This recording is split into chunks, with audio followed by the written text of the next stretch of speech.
आप सपोज आपने जो भी वैल्यू है वो अगर किसी वेरिएबल में असाइन करनी है तो कैसे, मैंने अभी आपको बताया था कि आप वेरिएबल का नाम लिखोगे जो कि वैलिड नेम होना चाहिए, इज इक्वल टू 10 ऐसे लिख दोगे, एंड देन एक और वेरिएबल का नाम लिखोगे और इस तरीके से कर दोगे।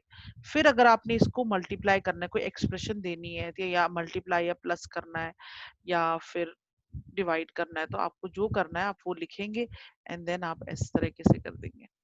बट अगर आप ऐसे लिखते हैं कि a multiply 2 is equal to c या b या फिर b, अगर आप इस तरीके से लिखते हैं तो आपका जो आंसर है वो नहीं आएगा, एरर आ जाएगा। ठीक है, तो देखिए एरर आ गया, कांट असाइन टू ऑपरेटर। ये एरर इसलिए आया है क्योंकि जब भी इक्वल टू जो आएगा ना, जो ये जो आप वैल्यू दोगे, जैसे आपने सी को वैल्यू दी, a इंटू बी की वैल्यू दी, तो जो ये b होगा इट विल बी ऑलवेज, जिसमें भी आपको वैल्यू को होल्ड करवाना है वो हमेशा इस तरफ होगा, लेफ्ट हैंड साइड होगा। बट अगर मैं देखिए मैं यही चीज लिखती हूँ, b is equal to a into 2 and then देखिए कोई एरर नहीं आया। और अब अगर मुझे b की वैल्यू देखनी है तो b की वैल्यू 20 आ गई, क्योंकि a क्या है, a is 10 and I have assigned a into 2, तो a 10 into 2 is equal to 20। तो जहां पर भी आपको वैल्यू, जिसमें भी आपको वैल्यू को डालना है वो हमेशा किस तरफ रहेगा, it will always be on the left side and not the right side. Right side में आपका एक्सप्रेशन रहेगा, ये एक्सप्रेशन है और ये आपका क्या है, वेरिएबल का नाम है, तो वेरिएबल का नाम हमेशा राइट लेफ्ट साइड में रहेगा। ये राइट साइड में मैंने लिखा तो इस तरीके से एरर आ जाएगा। ये आपको समझ में आया एरर?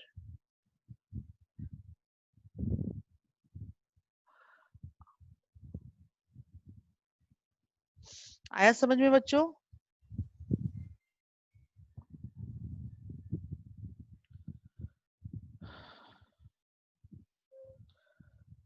आगे कराऊं, समझ में आया?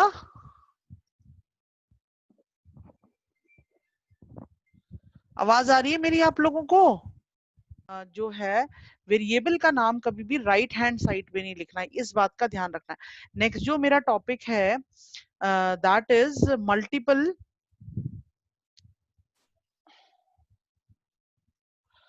Multiple assignment.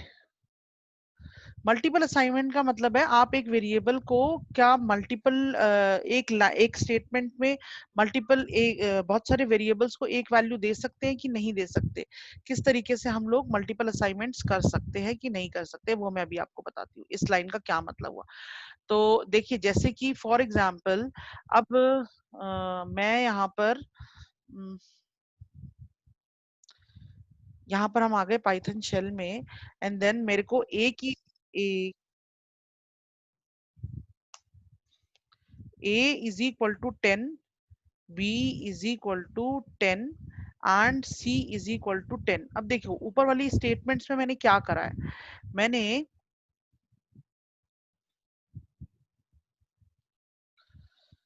मैंने एक ही वैल्यू को तीन वेरिएबल में असाइन कर दिया है ना, है ना।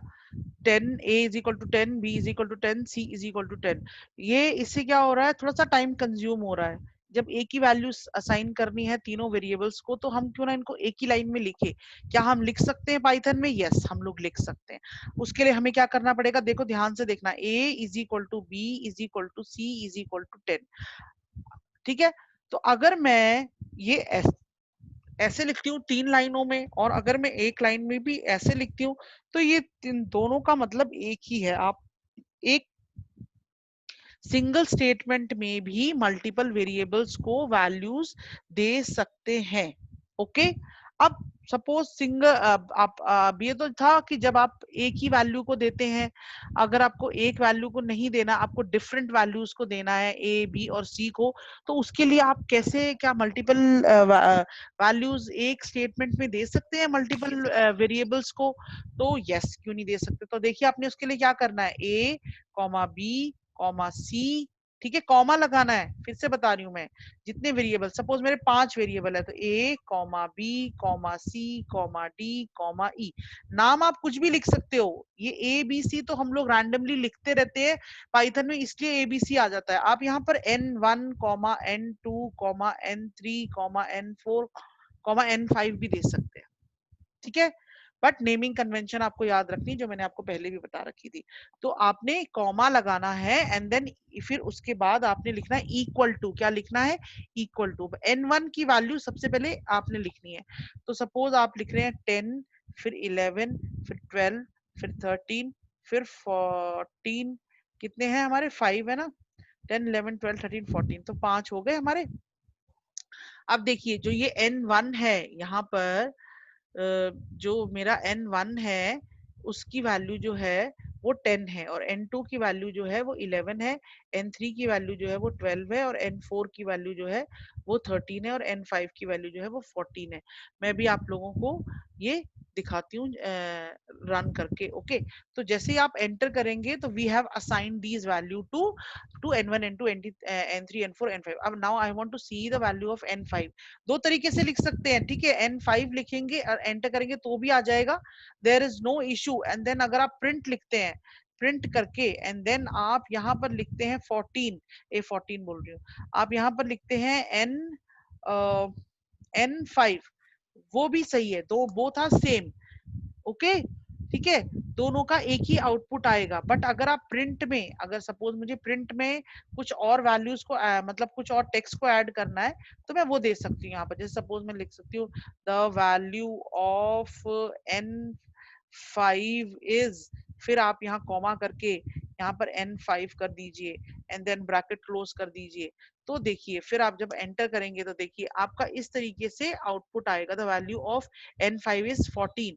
बट अगर आप सिर्फ डायरेक्ट n5 लिखेंगे विदाउट प्रिंट तो जो आप उसमें कोई भी स्ट्रिंग को ऐड नहीं कर सकते हैं।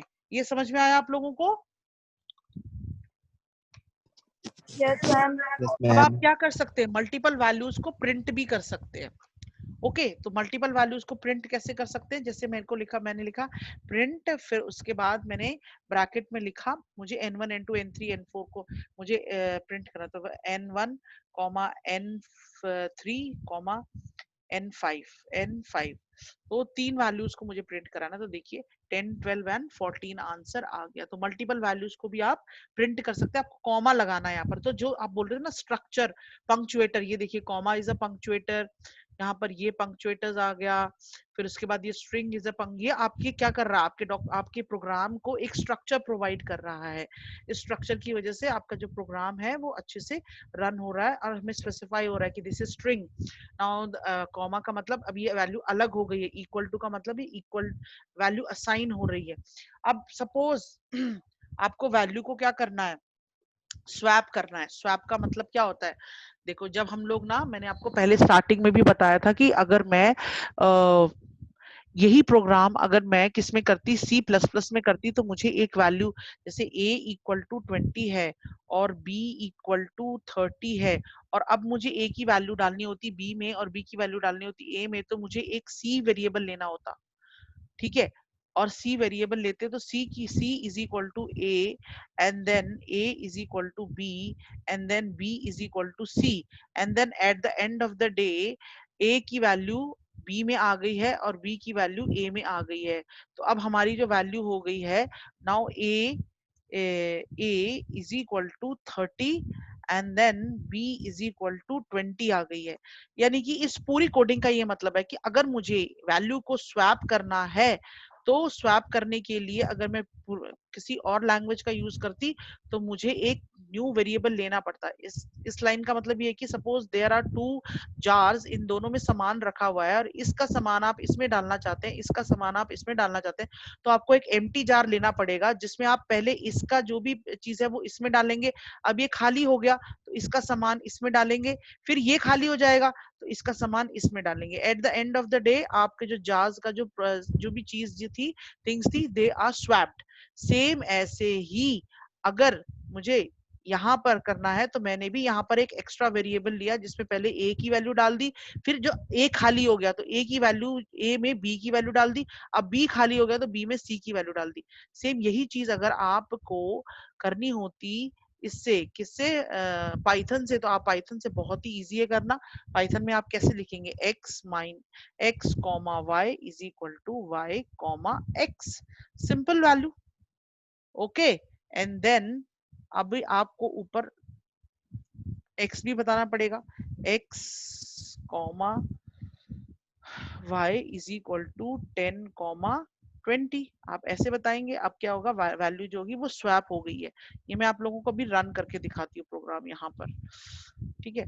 तो सपोज मैंने पहले दो वैल्यू ले लेते हैं, x comma Y equal to 45 comma 90। अब देखिए जो x की वैल्यू है वो 45 है और y की वैल्यू है 90 है।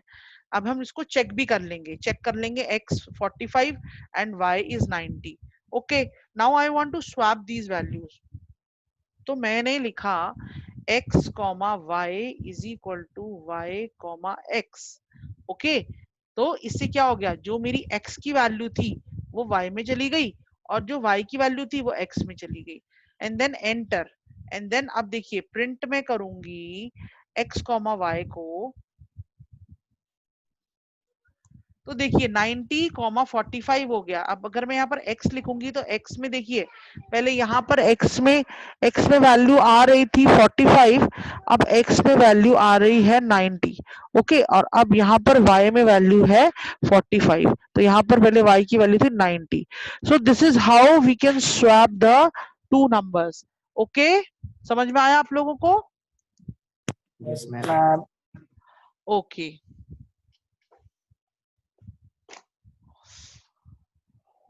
आप इसमें बेटा वो भी कर सकते हैं, कुछ ऑपरे फंक्शंस में, मतलब कुछ कैलकुलेशन करके भी आप लिख सकते हैं। जैसे कि सपोज आपने यहाँ पर वैल्यू दी x is equal to 35, and then आप अगर लिखते हैं कि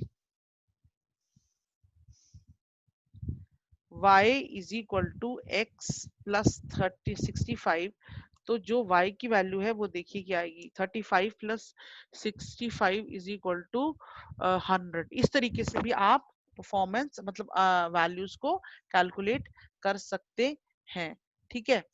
तो इतना समझ में आया आप लोगों को?